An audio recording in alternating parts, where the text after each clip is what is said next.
Et après 17 ans passés en Polynésie, José Torel tire donc sa révérence et part à la retraite.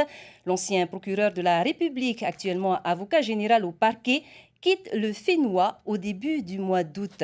Il est donc notre invité ce soir, José Torel Yorana. Bonsoir. Merci d'avoir accepté notre invitation de ce soir. Je vous en prie. Alors, vous avez siégé pour la dernière fois lors d'une audience pénale de la Cour d'appel hier. C'est avec un pincement au cœur que vous vous apprêtez à prendre votre retraite? Tout à fait, oui. Lorsqu'on a passé, comme moi, 32 années au service de la justice, ça fait quelque chose quand même que de raccrocher la robe, comme on dit. Mais néanmoins, c'est pour arriver à la retraite, me rapprocher de ma famille en métropole, m'adonner à des activités sportives. J'espère continuer le VA en Bretagne.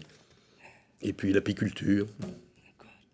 Vous avez été aussi en fonction vous avez donc été en fonction durant plus de 15 ans en Polynésie, comme juge d'application des peines, puis procureur de la République, avant d'être nommé substitut général.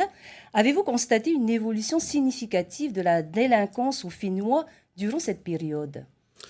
Il est évident qu'entre 1995, mon premier poste en Polynésie comme juge d'application des peines, vous l'avez rappelé, et aujourd'hui, 2019, la Polynésie et notamment Tahiti ont beaucoup changé.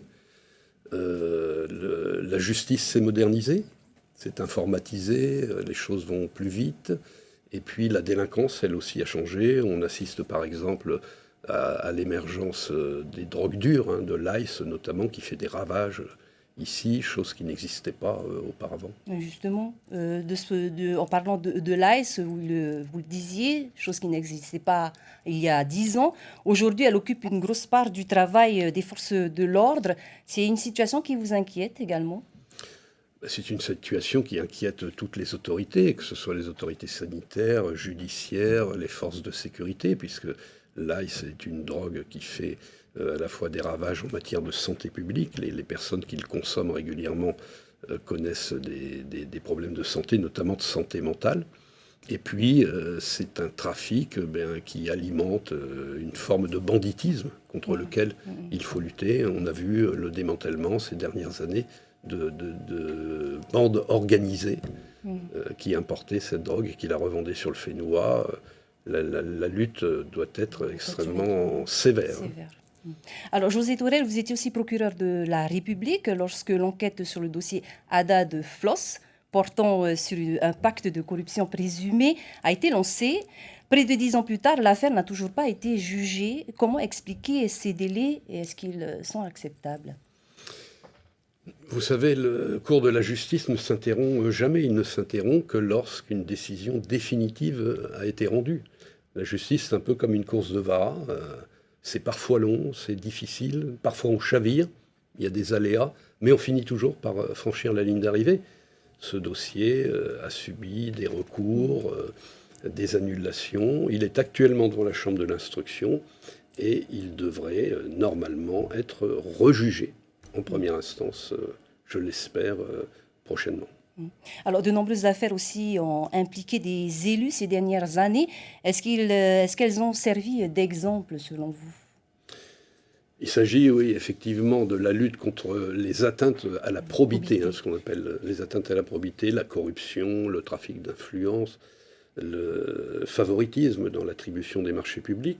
C'est une priorité nationale. Il ne faut pas oublier que le garde des Sceaux, à plusieurs reprises, le ministre de la Justice a rappelé qu'il était important en France de lutter contre ces dérives de certains élus, de certains fonctionnaires, que ce soit d'ailleurs en Polynésie ou en métropole, où des affaires récentes l'ont encore prouvé.